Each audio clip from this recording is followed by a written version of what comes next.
नमस्कार, आप देख रहे हैं सिटी सेंटर शो। मुंबई से मैं हूं पूजा भारद्वाज। रुक रुक कर मुंबई में तेज बारिश जारी है और इसी बारिश के बीच से मैं सिटी सेंटर शो लेकर हाजिर हूं। लेकिन शुरुआत कर रहे हैं दिल्ली की खबर से। दिल्ली के 2800 पुलिसकर्मी कोरोना पॉजिटिव अभी तक हो चुके हैं। मंगलवार को 16वीं मौत हुई है। बावजूद इसके दिल्ली पुलिस के जवान लगातार प्लाज्मा डोनेट कर रहे हैं। मंगलवार को एक साथ 170 पुलिस जवानों ने प्लाज्मा डोनेट किया। देखिए ये खबर। ये हैं दिल्ली पुलिस के जांबाज कोरोना वॉरियर्स। अपनी जान दांव पर लगाकर ड्यूटी करते समय ये खुद कोरोना पॉजिटिव हो गए। अब ठीक होने के बाद दूसरों की जान बचाने के लिए प्लाज्मा डोनेट कर रहे हैं। मंगलवार को 170 से ज़्यादा पुलिसकर्मी दिल्ली के LNJP अस्पताल में प्लाज्मा डोनेट करने पहुंचे। ये बहुत ही ज़रूरी कदम है। जब इससे मतलब इससे अच्छा काम कोई हो ही नहीं सकता। अगर हम किसी की जान बचा रहे हैं तो ये ह्यूमैनिटी का काम है। और भी जो लोग हैं जो ठीक हुए हैं उनको आगे आना चाहिए और प्लाज्मा डोनेट करना चाहिए। सबका पॉजिटिव एटमॉस्फेयर भी ज़रूरी है। जैसे कोई आपका घर वाला बात कर रहा, ठीक हो जाएंगे आपके डिपार्टमेंट वाले, तो टेंशन का माहौल नहीं था। ऐसे पता भी नहीं चला। शुरुआत के 1-2 दिन तो मुश्किल निकले, बट फिर तो इजीली 14 दिन निकल गए। अच्छा रहा, कोई दिक्कत नहीं आई। हाँ, बट अब अच्छा लग रहा है कि अगर हम ठीक हो चुके, हमारी वजह से किसी की लाइफ बचती है, तो हमें ज़रूर प्लाज्मा डोनेट करना चाहिए। सर, प्राउड फीलिंग है। आप एक फोर्स से जुड़े हुए हो, आपने उनका जॉब भी करी उस टाइम पे। अब ऐसा लग रहा है कि आप प्लाज्मा डोनेट करके एक और ऐसा काम कर सकते हो, तो जरूर करना चाहिए। LNJP और दिल्ली पुलिस के अधिकारियों ने साथ मिलकर इस प्लाज्मा डोनेशन कैंप की तैयारी की और नतीजा ये हुआ कि उम्मीद से ज़्यादा पुलिसकर्मी एक साथ प्लाज्मा डोनेट करने आ गए। LNJP अस्पताल में अब तक 8000 से ज़्यादा कोरोना मरीजों का इलाज हो चुका है। पीड़ित व्यक्ति हैं कोरोना से, उनकी जान बचाने में बहुत ही यूजफुल, बहुत ही कामगार साबित होगा प्लाज्मा। और हमारे पास पहले 4 से 5 डोनर रोज आ रहे थे, पर अब दिल्ली पुलिस की सहायता से, मदद से हमारे पास अभी जैसे मैंने बताया कि 100 से ज़्यादा लोग आ जाए हैं और दूसरे 70 लोग और रजिस्टर हुए हैं। तो दिल्ली पुलिस का जो ये कंट्रीब्यूशन है लोकनायक के प्लाज्मा बैंक में, ये एक बहुत बड़ा अचीवमेंट है लोकनायक के लिए। और इससे जो प्लाज्मा बैंक में जो प्लाज्मा की कमी थी वो अब आगे नहीं रहेगी। हम लोग इसी तरह से लोग भेजते रहें कि इनका जो प्लाज्मा बैंक है वो हमेशा उसमें प्लाज्मा रहे और दिल्ली पुलिस का उसमें कंट्रीब्यूशन ज़्यादा हो। और ये हम लोग के एक बहुत अपॉर्चुनिटी की बात है, क्योंकि हमारे दिल्ली की जनता के लिए, दिल्ली की जनता ने हमें बहुत प्यार दिया है। खास करके इस कोविड पीरियड में बहुत ज़्यादा उन्होंने सराहा है हम लोग का। तो ये हर पुलिस वाला जानता है। लोगों का जो एक नज़रिया पूरा बदल गया है, इस वजह से हर पुलिस वाला अंदर महसूस कर रहा है कि हमें कुछ करना चाहिए जनता के लिए। दिल्ली पुलिस के 2800 से ज़्यादा जवान ड्यूटी करते करते कोरोना पॉजिटिव हो चुके हैं, जिनमें 16 पुलिसकर्मियों की मौत हो चुकी है। मंगलवार को ही PCR में तैनात इंस्पेक्टर संजय शर्मा की कोरोना से मौत हो गई। इसके बाद भी पुलिसकर्मी कोरोना की इस जंग में अपनी ड्यूटी और फर्ज से बढ़कर समाज की सेवा में जुटे हैं। कोरोना के इस दौर में ड्यूटी के दौरान दूसरों की सेवा करते करते इनकी जान खतरे में पड़ गई, लेकिन ये लोग उस दौर से बाहर निकल कर आए और अब दूसरों की जान बचाने के लिए अपना प्लाज्मा डोनेट कर रहे हैं। नई दिल्ली से कैमरामैन सुधीश कुमार के साथ मैं मुकेश सिंह, NDTV इंडिया। और अब आइए बात करते हैं सुशांत सिंह राजपूत मौत मामले की। इस मामले में रिया चक्रवर्ती ने एक लंबा बयान जारी किया है, जिसमें उन्होंने कहा है कि उनके अकाउंट में सुशांत का एक भी पैसा नहीं आया है। इसी के साथ इस लंबे चौड़े बयान में और कई चौंकाने वाले आरोप उन्होंने लगाए हैं। सुशांत की मौत को लेकर चल रहे विवाद में अभिनेत्री रिया चक्रवर्ती ने फिर से खुद को निर्दोष बताया है। इस बार उन्होंने अपने वकील की मार्फत जारी बयान में विस्तार से कई बातें कही हैं। उनका कहना है 8 जून तक वो सुशांत सिंह राजपूत के साथ रहीं। 8 जून को उनका सुशांत से कोई झगड़ा नहीं हुआ था। सुशांत की सलाह थी कि बहन आ रही है, कुछ दिन वो घर चले जाए। यही नहीं, सुशांत के अकाउंट का एक पैसा भी रिया के खाते में नहीं गया है। वो उद्धव ठाकरे के बेटे आदित्य ठाकरे से कभी नहीं मिली हैं। सुशांत सिंह राजपूत केस की जांच मुंबई पुलिस के पास ही रहे या फिर CBI करे, इसे लेकर सुप्रीम कोर्ट का फैसला लंबित है। उसके पहले रिया चक्रवर्ती की ये सफाई एक अहम रणनीति के तौर पर देखी जा रही है। इस बीच सुशांत सिंह राजपूत के पुराने अकाउंटेंट का वीडियो बयान भी सामने आया है, जिसमें उसने बताया है कि रिया के आने के बाद काफी कुछ बदलाव आया था। रजत का बयान ईडी ने भी दर्ज किया है। चीजें बहुत ही ट्रांसपेरेंट नहीं थी, ना तो ऐसे स्टाफ पहले चीज ट्रांसपेरेंट थी ऐसे स्टाफ एंड बॉस के बीच में। हम अगर स्टाफ हैं उनका तो हम तो सारी चीजें उनको ही बताएंगे एंड ऑफ द डे। वो सारी चीजें नहीं रह गई थी एंड ऐसे उस दौरान तक मोस्ट ऑफ द स्टाफ भी जा चुका था हमारा, आप समझ रहे हो उस हिसाब से। तो हम सीनियर सिर्फ थे केशव मास्टर, ऐसे अशोक मास्टर, साहिल रजत और साहिल रजत और फिर नीरज भी था। सैमम मिरांडा भी सरकारी स्टाफ है और रिया ने निकाला भी बहुत सारे स्टाफ को। हाँ। अभिनेता सुशांत सिंह राजपूत 14 जून को अपने बेडरूम में फंदे से लटके हुए पाए गए थे। मुंबई पुलिस ने इसे अब तक खुदकुशी का मामला माना है, जबकि सुशांत के परिवार ने रिया चक्रवर्ती पर धोखाधड़ी और खुदकुशी के लिए उकसाने का मामला दर्ज कराया है। मामले की जांच अब सीबीआई कर रही है। महाराष्ट्र सरकार ने क्षेत्राधिकार का मुद्दा उठाते हुए सीबीआई जांच का विरोध किया है। मामले में सुप्रीम कोर्ट का फैसला आना बाकी है। मुंबई से कैमरामैन संजय मंडल के साथ सुनील सिंह, एनडीटीवी इंडिया के लिए। इन दिनों इनकम टैक्स से लेकर ईडी तक तमाम सरकारी एजेंसियों को राहुल नाम के एक शख्स की तलाश है। राहुल कुमार 2 चाइनीज कंपनियों में डायरेक्टर है, 2 में शेयर होल्डर है। इन चाइनीज कंपनियों पर 1000 करोड़ से ज्यादा का मनी लॉन्ड्रिंग का आरोप है।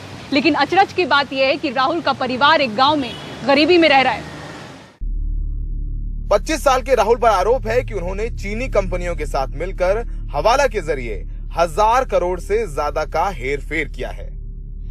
लेकिन जरा अलीगढ़ में राहुल के परिवार का घर देखिए। कच्ची दीवारों की इस झोपड़ी में राहुल के माता पिता रहते हैं। जब जांच एजेंसी के अधिकारी यहां पहुंचे तो उनके होश उड़ गए। राहुल के पिता श्याम सुंदर का कहना है कि उन्हें नहीं पता था कि उनका बेटा क्या करता था। शुक्रवार से उनके इस टूटे घर में ईडी से लेकर इनकम टैक्स के तमाम अधिकारी आ चुके हैं। ये सब धोखाधड़ी और चालबाजी हुई है। ये गलत हुआ है, मेरे बेटे को विरासत फंसाया गया है और चाइना ने बहुत गलत किया है ये, और उसको उसके किए की सजा मिलनी चाहिए।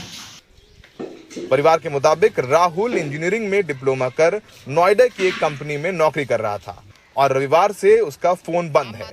राहुल की मां कहती हैं कि बेटा निर्दोष है। दरअसल आयकर विभाग ने दिल्ली, गुरुग्राम और गाजियाबाद के 2 दर्जन परिसरों में छापेमारी की थी। चीनी कंपनियां चला रही थी हवाला रैकेट। रैकेट का सरगना चार्ली पेंग नाम का चीनी नागरिक है। वो शेल कंपनियां बनाकर पैसे का हेर फेर कर रहा था। राहुल का नाम ऐसी ही 2 कंपनियों में डायरेक्टर के तौर पर है। जांच एजेंसियों का कहना है कि राहुल जैसे कुछ और शख्स भी हैं जो कि बेहद गरीब हैं। कोई गुमटी में काम करता है तो कोई सेल्समैन है। अब जांच एजेंसियों के लिए एक बड़ी पहेली है कि वाकई क्या राहुल शामिल था इन शेल कंपनियों में, हवाला के रैकेट में, या फिर उसके कागजों का गलत इस्तेमाल किया गया है। नई दिल्ली में सहयोगी अदनान के साथ सौरभ शुक्ला, एनडीटीवी इंडिया। और मुंबई की बारिश तो अब रुक चुकी है, लेकिन यहाँ पर कोरोना का कहर अब भी जारी है। मुंबई में भले ही आंकड़े कम होते जा रहे हैं, लेकिन एक नई चिंता की बात यह है कि जो कोरोना नेगेटिव हुए मरीज हैं वो एक बार फिर से अस्पतालों का रुख कर रहे हैं। जो आईसीयू में भर्ती थे वो 1 से 2 हफ्ते में वापस लौट रहे हैं। जो वार्ड में भर्ती थे वो करीब 4 हफ्ते में वापस लौट रहे हैं, लंग्स और हार्ट की बड़ी शिकायतों के साथ। ऐसे में जो सरकारी और प्राइवेट अस्पताल हैं वहां पर इन मरीजों के लिए अलग इंतजाम किए जा रहे हैं।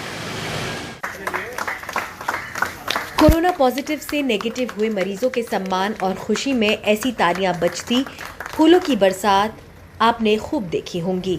लेकिन ये रिपोर्ट बताती है कि ऐसे मरीजों को सावधान और सतर्क रहने की जरूरत है। मुंबई शहर में कोरोना के मामले कम तो हो रहे हैं, लेकिन पॉजिटिव से नेगेटिव हुए मरीज अब अस्पतालों के दोबारा चक्कर लगा रहे हैं। इनमें से ज्यादातर को लंग्स फाइब्रोसिस की शिकायत परेशान कर रही है, यानी फेफड़े की ऐसी बीमारी जिसमें सांस फूलना, सूखी खांसी आना जैसे कुछ लक्षण हैं।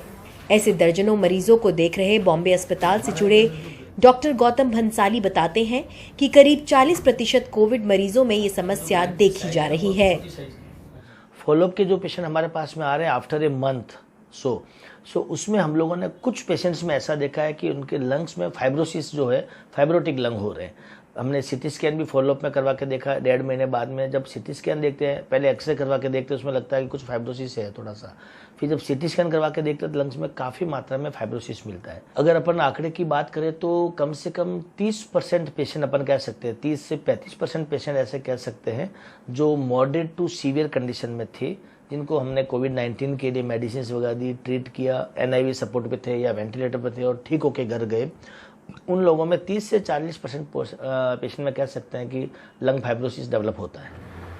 शहर के बड़े अस्पतालों में शामिल सैफी अस्पताल के डॉक्टर दिपेश अग्रवाल कहते हैं कि ICU से डिस्चार्ज हुए मरीज 1 से 2 हफ्ते में लौट रहे हैं और वार्ड वाले मरीज करीब 4 हफ्तों में। जुलाई महीने से ऐसे फॉलोअप मरीजों की तादाद बढ़ी है। पिछले 3-4 महीनों में सैफी हॉस्पिटल में 1100 पेशेंट एडमिट हुए थे कोविड से, जिनमें से 250 पेशेंट्स ICU में थे। जब ये पेशेंट्स डिस्चार्ज होते हैं तो उनके फॉलोअप में काफ़ी बढ़ोतरी आई है जुलाई से।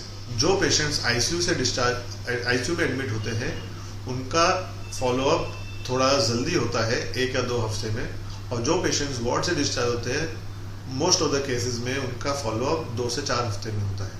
जो पेशेंट्स काफ़ी सीरियस होते हैं उनको फेफड़े में सूजन होने के कारण फॉलोअप करना पड़ता है, उनकी एक्सरसाइज कैपेसिटी कम हो जाती है, उन्हें दम लगता है, तो लंग में फाइब्रोसिस होने की आशंका होती है, तो इसलिए उनका फॉलोअप करते हैं। और कुछ पेशेंट्स दिल की परेशानियों को भी लेकर आते हैं। शहर के प्राइवेट से लेकर सरकारी अस्पतालों में कोविड के कारण लंग और हार्ट की समस्या वाले मरीजों की संख्या बढ़ी है। बढ़ते मामलों को देखते हुए अस्पतालों में ऐसे मरीजों की अलग व्यवस्था की जा रही है। तकनीकी तौर पर शायद ये कोरोना मरीज नहीं कहलाए जाएंगे, लेकिन इनकी बढ़ी परेशानियों की वजह कोरोना ही है। मुंबई से पूजा भारद्वाज की रिपोर्ट, NDTV इंडिया के लिए। देश में कोरोना वायरस से संक्रमित मरीजों का आंकड़ा रफ्तार से बढ़ता जा रहा है। ऐसे में लोगों को इंतजार है वैक्सीन का। देश में 3 वैक्सीन ट्रायल के अलग अलग फेज में हैं और क्यों आखिरकार स्वास्थ्य मंत्रालय इसके टाइमलाइन पर कोई अनुमान नहीं लगाना चाहता। परिमल कुमार की इस रिपोर्ट में देखिए। भारत में एक वैक्सीन जल्द ही फेज 3 के ट्रायल के दौर में दाखिल हो रही है। जिन तीनों वैक्सीन पर काम हो रहा है उनमें से एक का तीसरे दौर का ट्रायल इसी हफ्ते शुरू हो जाएगा। हालांकि इसके नतीजे आने में समय लगेगा। 3 वैक्सीन हमारे देश में विकसित हो रहे हैं, डिफरेंट स्टेजेस पे हैं। उनमें से एक वैक्सीन जो है वो फेज 3 ट्रायल में आज या कल में पहुंच जाएगा। और जैसे जैसे ये 3 वैक्सीन या और भी वैक्सीन कैंडिडेट्स हैं वो तरक्की की तरफ बढ़ते हैं और अवेलेबिलिटी की तरफ हमारा की गोल की तरफ हम बढ़ेंगे, तो जो फिर वैक्सीन रिलेटेड जो इम्प्लीमेंटेशन होनी है, पहुंचाना है, कैसे पहुंचाना है, सप्लाई चेन की बात है, उनका कार्यक्रम जो है वो पूरी तरीके से तैयार होगा। साथ में मंत्रालय ने साफ किया कि कीमत फिलहाल तय नहीं, पर उस पर नजर जरूर है। फेज 3 में क्योंकि लॉन्गर टाइम पे देखा जाता है, नंबर भी ज्यादा होता है, तो जस्ट होल्ड ऑन, वक्त लगेगा अभी। और मैं ये भी एक वर्ड ऑफ कॉशन कहना चाहूंगा कि please don't assume that any vaccine which is going for trial will be successful. We want it to succeed. We want these 3 and many others to succeed. But keep in mind that it is not always 100% success as we develop any vaccine. And therefore, keep your fingers crossed. Bharat में 3 vaccine Bharat biotech, Zydus Cadila और Oxford की vaccine को लेकर नजर है। जब तक vaccine नहीं आती तब तक वायरस को लेकर एहतियात ही इलाज है। नई दिल्ली से परिमल कुमार, NDTV इंडिया। बात उत्तर प्रदेश के करते हैं, जहां ब्राह्मण ठाकुर राजनीति उफान पर है। विकास दुबे के एनकाउंटर के बाद से ही राजनीतिक बहस शुरू हुई है और विपक्ष ने इसे मुद्दा बनाकर यूपी सरकार को ब्राह्मण विरोधी बताया है। यह ब्राह्मण राजनीति विकास दुबे कांड से शुरू हुई। विकास की गिरफ्तारी पे विरोध नहीं हुआ, लेकिन उसके एनकाउंटर को तमाम ब्राह्मणों ने फर्जी बताया। विकास के 5 ब्राह्मण साथी भी एनकाउंटर में मारे गए और गिरफ्तार होने वाले 9 ब्राह्मण थे। फिर मुख्तार अंसारी के जिस साथी राकेश पांडे का एनकाउंटर हुआ वो भी ब्राह्मण था। उसके पिता का आरोप है कि उसे घर से ले जाकर मारा गया। इससे पैदा ब्राह्मणों के एक वर्ग की नाराजगी से बीजेपी भी दबाव में है। उसके एक MLC ने कहा है कि ब्राह्मणों का अलग से बीमा होगा। तमाम सारे क्षेत्रों में, चाहे वो बीमा का क्षेत्र होगा कि उनके तमाम नौजवान अगर ख़त्म हो जा रहे हैं, उनकी बीवियों के लिए जो है निश्चित तौर पर कुछ न कुछ नौकरियां मिल जाए, उनको जो है कुछ इस तरह से अनुदान मिल जाए। इस पे तमाम सारा काम चल रहा है और हमें नहीं लगता कि कहीं कोई सियासत में ब्राह्मण इस चक्कर में कहीं पड़ने वाला है। वो स्वयं भी बहुत बुद्धिजीवी कौम है। यूपी विधानसभा का सत्र 20 को शुरू होगा। सुल्तानपुर से बीजेपी विधायक देवमणि द्विवेदी ने सदन में गृह मंत्री से लिख के ब्राह्मणों के मुद्दे पे सवाल पूछा है, लेकिन इस पे बात करने को वो उपलब्ध नहीं हुए। इसमें लिखा है कि इस सरकार के 3 साल में कितने ब्राह्मणों की हत्या हुई, ब्राह्मणों के कितने हत्यारे पकड़े गए, कितने हत्यारों को पुलिस ने सजा दिलवाई, ब्राह्मणों की सुरक्षा कैसे करेंगे, क्या ब्राह्मणों को प्राथमिकता पे हथियार लाइसेंस देंगे, कितने ब्राह्मणों को हथियार लाइसेंस दिया गया। इस बीच मुख्तार अंसारी के साथी राकेश पांडे को यूपी एसटीएफ ने मुठभेड़ में मार गिराया। राकेश के पिता ने आरोप लगाया कि उसे घर से ले जाके हत्या की गई। इस पे भी प्रतिक्रियाएं हुई। इस बीच भदोही के बाहुबली विधायक विजय मिश्रा को यूपी पुलिस ने मध्य प्रदेश में गिरफ्तार किया तो उन्होंने भी इसे ब्राह्मण विरोध से जोड़ दिया।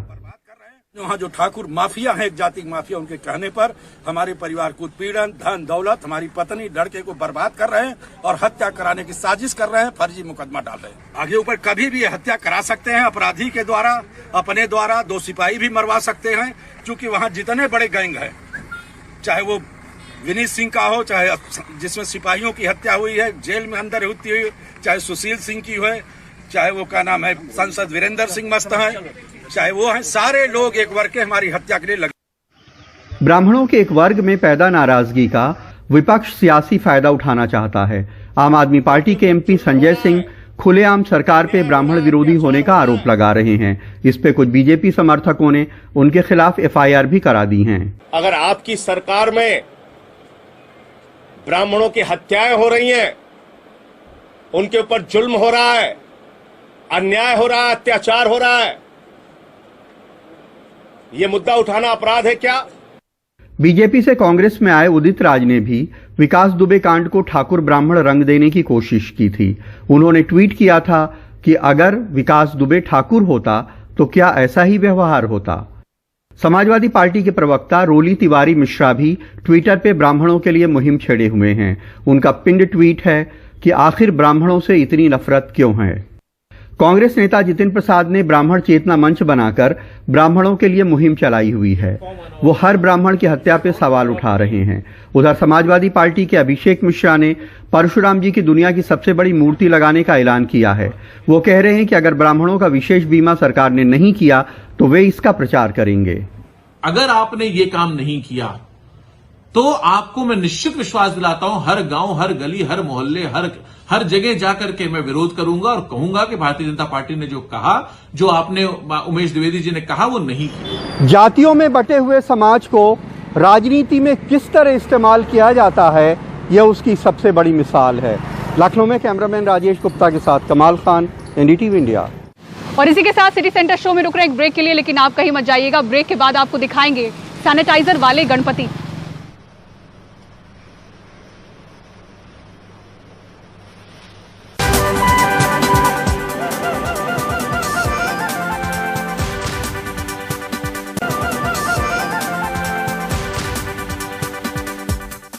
गणेश चतुर्थी नजदीक है और इस साल भी ये पर्व कोरोना महामारी के चलते इसकी रौनक गायब दिखेगी। लेकिन जो गणपति मूर्ति बनाने वाले लोग हैं, इस महामारी को ध्यान में रखते हुए नई नई तरकीब से मूर्तियां बना रहे हैं।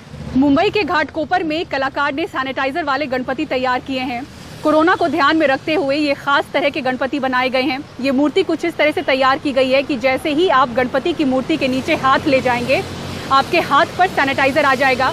कोरोना के बीच मूर्तिकार हर संभव कोशिश में जुटे हैं कि इस महामारी में उन्हें किसी तरह का कोई नुकसान ना हो।